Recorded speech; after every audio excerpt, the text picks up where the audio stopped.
I was planning my wedding with the woman I thought was the love of my life. 2 years of engagement, 4 years together, and I believed Melissa and I had the perfect relationship. As a successful architect, I had built us a beautiful life and future. Then came the day she sat me down with tears in her eyes and said, "Douglas, I need a break to explore my feelings for Alex, my crush from college." In that moment, I felt my entire world shatter, but I had no idea it would lead me to make one of the most important decisions of my life. Before I tell you how I put my fiancée exactly where she belongs, drop a comment letting me know where you are watching from and hit subscribe if you have ever had to make a difficult decision to protect your self-respect. 4 years ago, my life changed when I attended my college roommate's housewarming party on a rainy Saturday evening. I had almost canceled exhausted from a week of client meetings and blueprint revisions at my architecture firm. Thank goodness I went, because that was the night I met Melissa. She stood by the kitchen island animatedly describing her recent promotion at a marketing agency. Her brown eyes sparkled with intelligence, and her laugh was magnetic. I worked up the courage to introduce myself, and we ended up talking until the party wound down around 2 in the morning. Our first date was the following weekend, at a small Italian restaurant downtown. I was immediately drawn to her ambition and creativity. Melissa could talk passionately about marketing campaigns the way I could discuss architectural innovations. We seemed perfectly matched in drive and vision. The early months were everything a new relationship should be. Weekend trips to coastal towns, introducing each other to our favorite books and movies, meeting friends who quickly approved of our match. When I brought Melissa home for Thanksgiving, my mother pulled me aside and whispered, "Do not let this one get away." By our 1-year anniversary, I knew she was the one. I started working overtime at my firm, taking on additional consulting projects during weekends. My colleagues wondered why I was suddenly so money-focused, but I had a secret goal saving for the perfect engagement ring. Melissa deserved something special, and I wanted to give her a diamond that symbolized the permanence I felt about our relationship. 6 months later, I proposed at Le Bistro, her favorite French restaurant. I had arranged for the chef to hide the ring in a chocolate soufflé. When she found it, I got down on one knee while the entire restaurant watched. Her tearful yes was followed by a surprise party I had organized at our favorite bar, where both our families and friends waited to celebrate. The engagement period started with such joy. Melissa dove into wedding planning with her characteristic enthusiasm. We secured a beautiful vineyard venue for the following summer. Save the date cards went out. My parents contributed generously to our wedding fund, and her father called to tell me how happy he was that his daughter had found someone so stable and loving. It was about 8 months into our engagement when I noticed the first red flag. Melissa had always been active on social media, but I began noticing frequent interactions with someone named Alex, likes on every photo, inside joke comments. I tried to ignore the uncomfortable feeling in my stomach, telling myself I was being paranoid. When I finally asked about him casually over dinner, Melissa was surprisingly forthcoming. Alex was my close friend from college. We had a lot of classes together, and yes, I had major feelings for him, but he was always dating someone else and nothing ever happened between us. We just stayed friends. I nodded and told her I appreciated her honesty. After all, everyone has a past and previous crushes. What mattered was that she had chosen me. The subject was dropped, and I pushed away my lingering unease. About 6 months before our wedding date, Melissa mentioned that Alex had moved back to town after several years working on the West Coast. I noticed subtle changes in her behavior after that. She began guarding her phone, turning it face down when I entered the room. Work dinners became more frequent. When I reached for her at night, she was often too tired or had an early meeting tomorrow. Still, I pushed aside my concerns, focusing instead on our upcoming wedding. The venue was paid for, the invitations were addressed, and her dress alterations were scheduled. I believed whatever phase she was going through would pass. We had built too much together to be threatened by an old college crush. 3 months before the wedding, I planned a surprise weekend getaway to a mountain cabin. We both had been stressed with wedding planning and work demands, and I thought a few days away from it all might help us reconnect. I made reservations at a luxury resort, arranged for champagne in the room, and packed her favorite hiking shoes for the trails I knew she would love. The day before our trip, I left work early to finish packing and was surprised to find Melissa's car in our apartment parking lot. She had mentioned a full day of client meetings. I entered quietly, planning to surprise her when I heard her voice from our bedroom.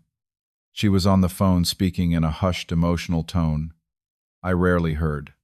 "I cannot keep doing this, Alex. I am so confused. Yes, I still have feelings for you. Of course I do. They never fully went away. But I am engaged. The wedding is in 3 months. I do not know what to do about these unresolved feelings." I stood frozen in our hallway, her words hitting me like physical blows. The weekend bag dropped from my hand with a thud. The sound alerted Melissa to my presence, and her phone call ended abruptly. Melissa emerged from our bedroom, her face pale. "Douglas, you are home early," she said, her voice unnaturally high. "Who were you talking to?" I asked, though I already knew the answer. "Just a work call," she replied, not meeting my eyes. "Do not lie to me," I said quietly. "I heard you. You were talking to Alex." Her shoulders slumped, and tears filled her eyes. "I can explain." "Please do," I said, my voice tight with controlled emotion. We moved to the living room where Melissa perched on the edge of our couch, twisting her engagement ring nervously. She admitted that she had been talking with Alex regularly since he moved back. At first, it was innocent catch-up coffee meetings, but old feelings had resurfaced. "Nothing physical has happened," she insisted, "but emotionally, I am confused." Confused about marrying me, I asked, the words painful to say aloud. She looked at me with tears streaming down her face. "I need to ask you something, and I know it is going to sound awful." My stomach dropped. "What, I need a break from our engagement? Just for a little while. To figure out these feelings for Alex." The room seemed to spin around me. "You want to pause our wedding so you can explore things with another man." It is not like that, she protested. "I have had feelings for Alex since college, before I even met you. What if he is the one I am supposed to be with? I need to know, or I will always wonder. And what am I supposed to do while you figure this out? Wait around until you decide if I am good enough." My voice rose despite my attempts to stay calm. "It is just a month," she pleaded, "just to get clarity. This is actually better for both of us in the long run. Would you rather I have these doubts after we are married?" The calculated logic behind her words stunned me. She had clearly been rehearsing this conversation. "Have you already been seeing him?" I asked. Her hesitation told me everything before she reluctantly admitted, "We have had lunch a few times, and we text. But that is all. So you have been lying to me for months." I was confused. "And you can be so judgmental sometimes, so controlling about who I spend time with." Her tone shifted subtly from apologetic to accusatory. The manipulation was so transparent that something broke inside me. Without another word, I walked to our closet, packed an overnight bag, and headed for the door. "Where are you going?" she called after me, suddenly panicked. "I need space to think," I replied, closing the door behind me. I drove straight to my friend Jake's apartment.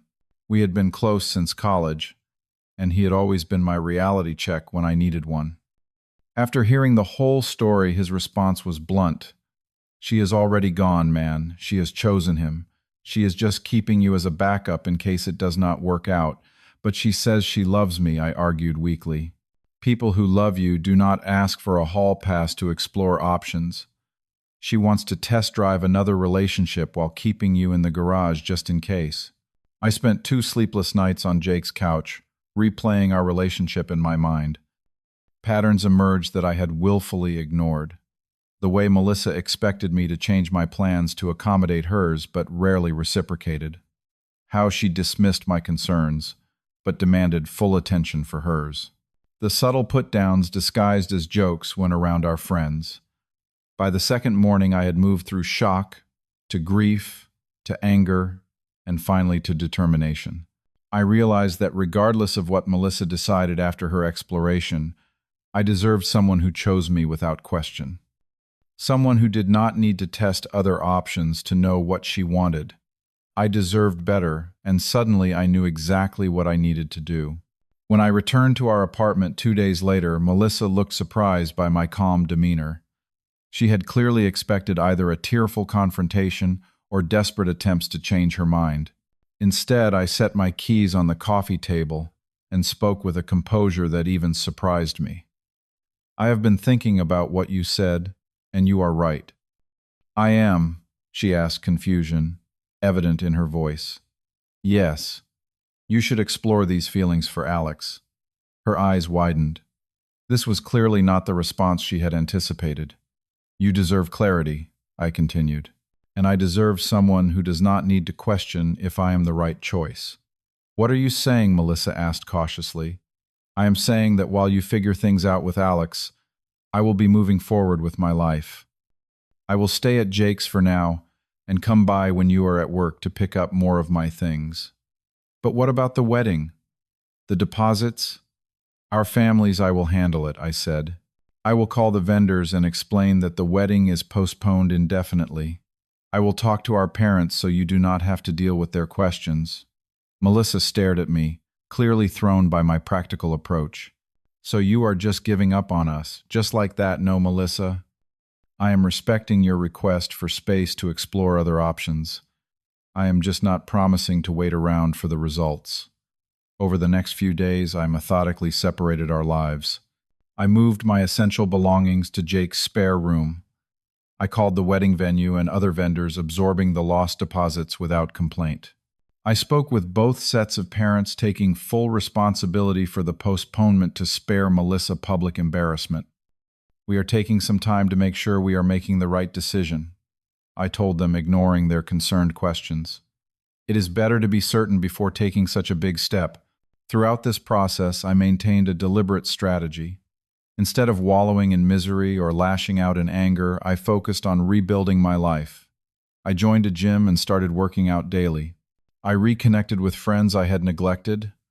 I threw myself into a major design project at work, staying late to perfect the details. Melissa's response to my approach was telling. At first there was confusion, then what seemed like relief as she realized I was not going to fight for the relationship. But as days passed without my pursuit, her texts became more frequent. Just checking in to see how you are doing. Do you want to grab coffee and talk? I miss our conversations. I maintained friendly but distant communication, responding politely but never initiating contact.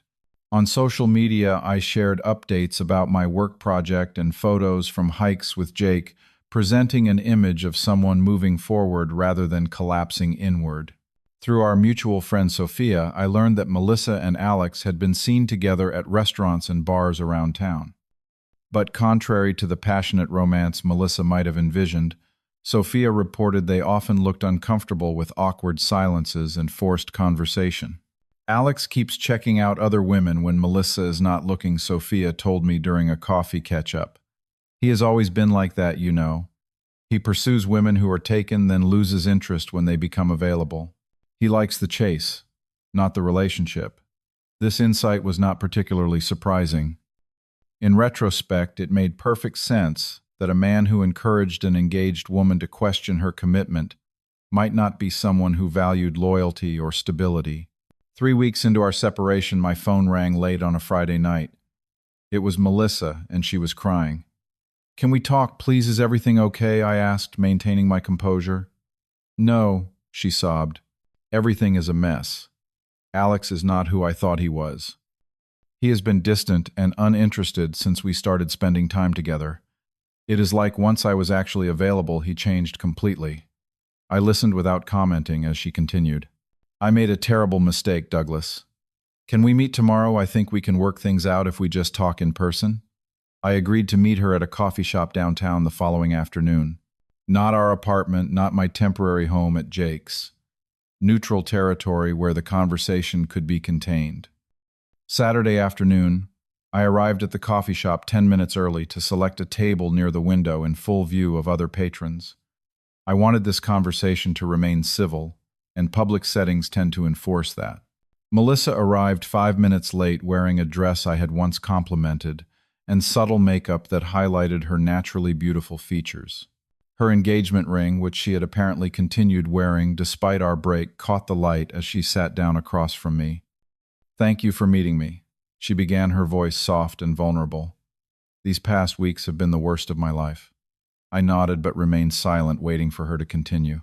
Alex was nothing like I remembered or imagined, she said, tears welling in her eyes.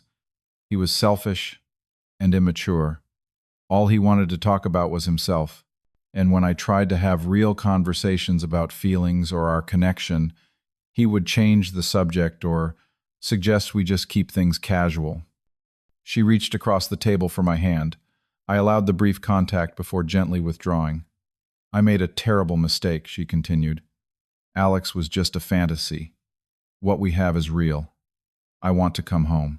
I want us to continue with the wedding plans. I took a deep breath, organizing my thoughts. I'm glad you got the clarity you needed, I said calmly. That was the point of the break, right? To figure out what you truly wanted. Hope flickered in her eyes. Yes, exactly. And I want you. I have always wanted you. I have gained some clarity too, Melissa, I replied.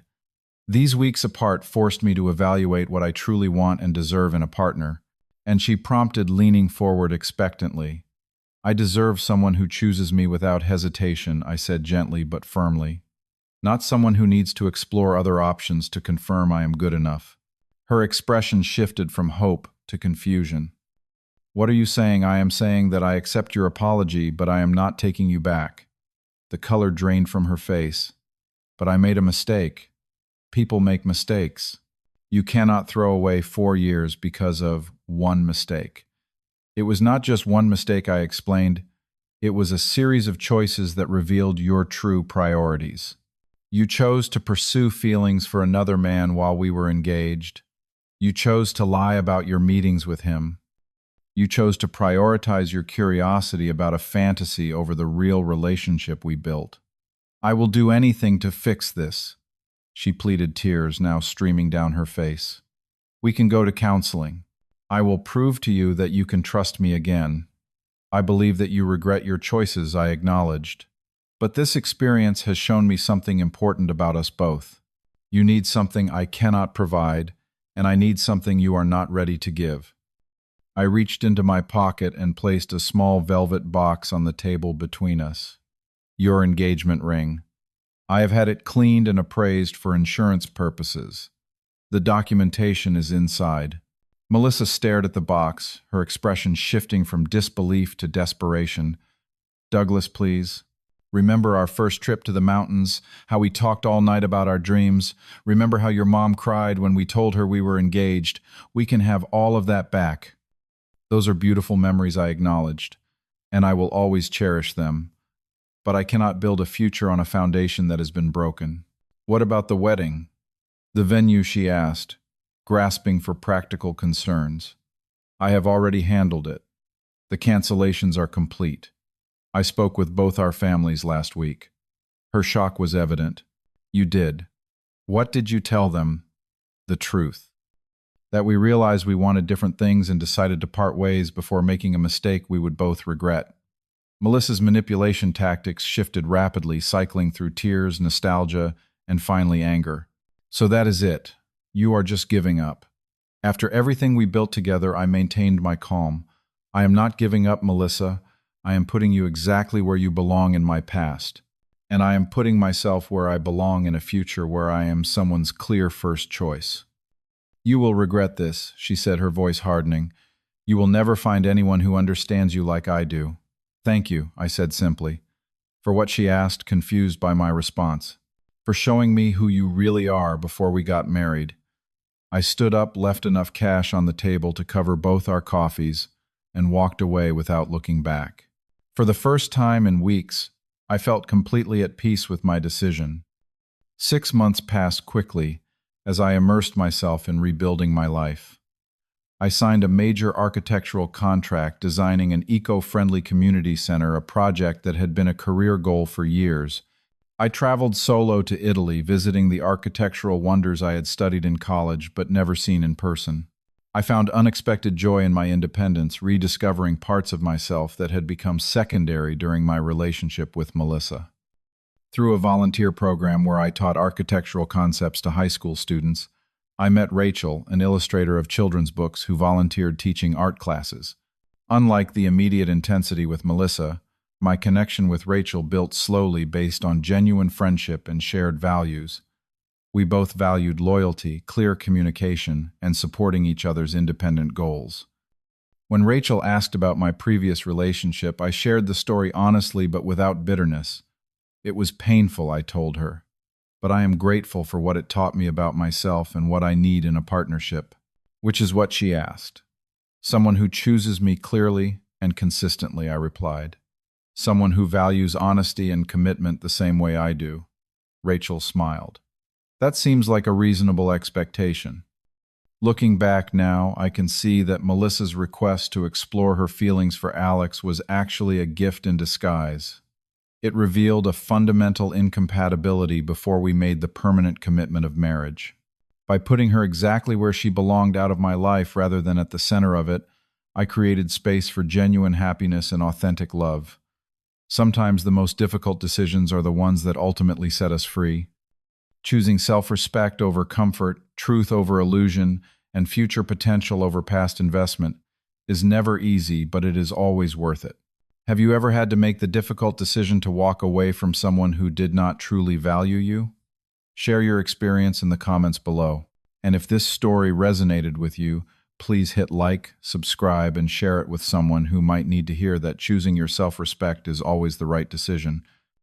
Thank you for listening, and remember that sometimes the most painful endings lead to the most beautiful beginnings.